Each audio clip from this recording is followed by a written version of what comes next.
Alright y'all, welcome back to the channel and to some more buckshot testing. And today, we've got a very interesting combo to test with a shell that we haven't done a whole lot of testing with. It kind of got shuffled back in the ammo cabinet and I kind of forgot about them, to be honest with you. But when I was cleaning stuff up and reorganizing the other day, I found the box of them, so I had to bring them out here and try them some more and see what they could really do. Because these type of buckshot loads have definitely struggled in our testing, but here recently, we have found a few pretty decent combos, so who knows, we may have some potential today. Before the shells I've got, I brought out some of the Remington Express buckshot loads, but these ones are a 20 gauge 2 3/4 inch 20 pellet 3 buck load. There's no boss claim velocity on these, and I'll pop it up over here on the screen if I can look it up and find it online somewhere. But I believe last time we tested them a while back, they were high 1100s or something about like that. But 20 gauge buckshot in particular has been very tricky. We've only found a couple decent combos as of recently that really gave us anything usable at all. Now these are buffered, but they do not have a wad and they are not a plated pellet. And if 20 gauge buckshot would just have a wad in them, I think that would drastically change the results we would see, but most of them don't. So who knows what we're going to get today. These weren't the worst performer we've seen the last time we tested them through just a stock full choke, so I guess we'll see what happens. And for the setup we're running them in, I brought out the Stevens 301 20 gauge. It's got a 26-inch barrel on it, and we're going to be running the Kicks Buck Kicker full choke. My particular choke here measures at exactly 604 for a constriction. The Buck Kicker full is probably supposed to be either a 600 or a 605. Still a little bit light on choke constriction for a standard full choke in a 20 gauge, but it has shown some promising results so far, or at least definite improvements over just a factory flush full choke. So we'll see what it can do today with these Remingtons. And for those curious, yes, I have swapped this gun over to a red dot as well. This is a Vector Optics Frenzy red dot. Nothing overly fancy here, but it gets the job done pretty well on this setup. But for today's test, we're going to run it the same as we usually do. So I've got the big sheet of paper set up at 40 yards, the chrono so we can get our velocity, and the templates that we can lay up over our results if we see something that looks pretty good. So we'll get you guys a view of that target, and I guess we'll see what these Remington Express 20 gauge loads can do through this Kicks Buck Kicker full. Maybe we get something good, maybe we don't, but let's see what happens.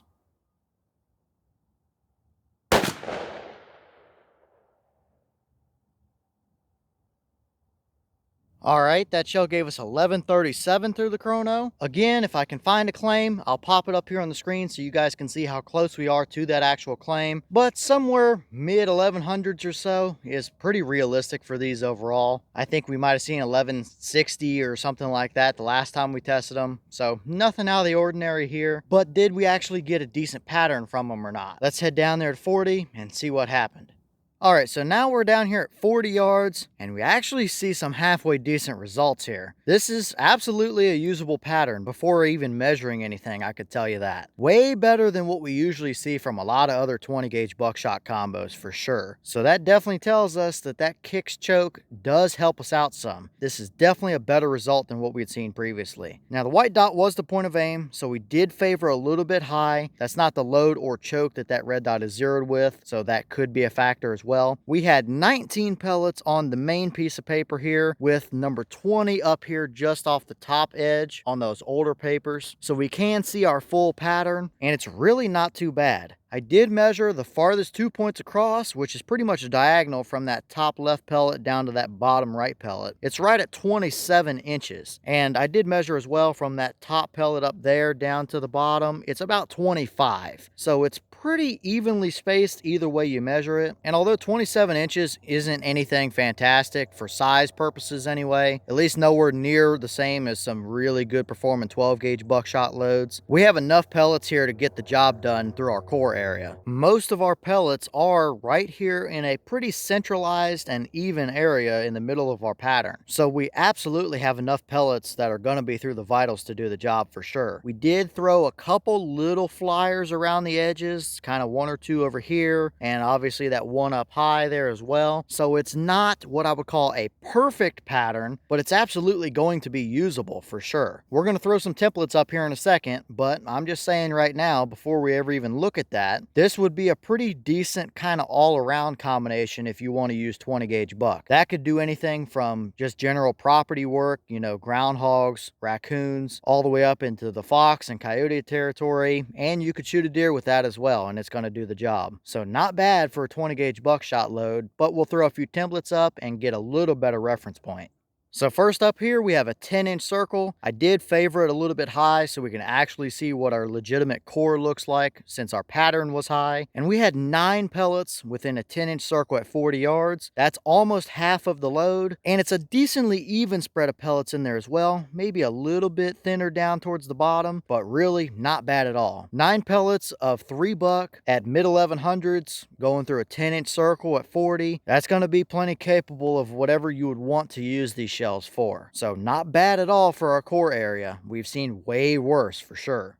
Next up, we have our deer template. I did give it the benefit of the doubt again and favor it a little high where the actual pattern was. And we absolutely covered that deer's vitals in pellets. So yeah, that would be plenty capable enough on a deer hunt scenario out to 40 yards. When you got that many pellets going through the vital area on a deer, they're probably not going to go very far, if anywhere at all. So for a 20 gauge buckshot load, I'm really liking that. That would be a pretty decent youth option for people that might be in buckshot only areas or any kind of public land that may require shotgun only or something of that nature. Could be a pretty decent option there. Give the youth a little more leeway to work with. Or if somebody wants to use a 20 gauge buckshot load on a deer drive, that would also work for that scenario as well. Either way you look at it, that's a dead deer, no doubt about it.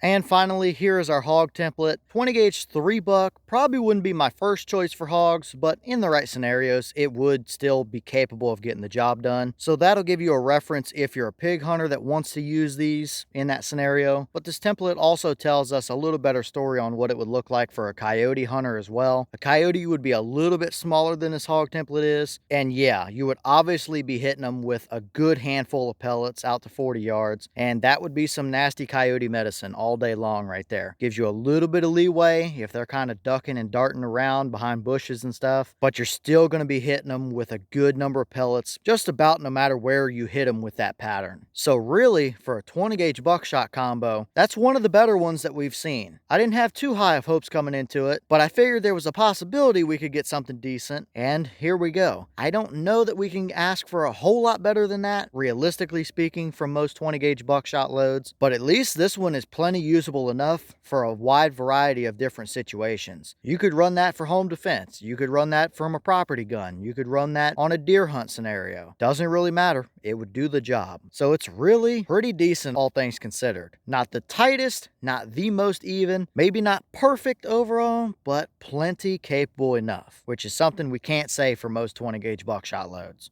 Alright y'all, well, what did you think about that performance right there? I'm definitely pretty happy with it overall. Have we seen way better from 12 gauge buckshot loads? Yeah, absolutely so. And have we seen 1 or 2 20 gauge buckshot combos that might be a little bit better than that with like the copper plated loads here recently? Probably so. But for a Remington load that doesn't have a wad and isn't plated, that's a 20 gauge buckshot load in general, I'll take that all day long for what it is. That's a pretty good all around performance that can perform perfectly fine in a lot of different scenarios. So not too bad overall. It could have been way worse, and I wouldn't have been too surprised if it was way worse as well. So you can let me know all your thoughts down below. Is that about what you expected to see? Were you a little surprised one way or the other? Have you tested any of these Remington 20 gauge buckshot loads? And if so, what kind of results have you seen? Is that a combo you would hunt with? And if so, what kind of stuff would you use it for? And at what ranges would you run it? And maybe what other combos do you want to see me put that Remington 20 gauge buck through? Let me know all that down below. But with that being said, I've got some more testing to get done for you guys, so I'm going to get back to it. As always, we have the channel Instagram as well as the mailbox where you can send stuff if you'd like. All that information will be in the description if you're interested in it, but I'm going to get back to it, so I'll see you all in the next one.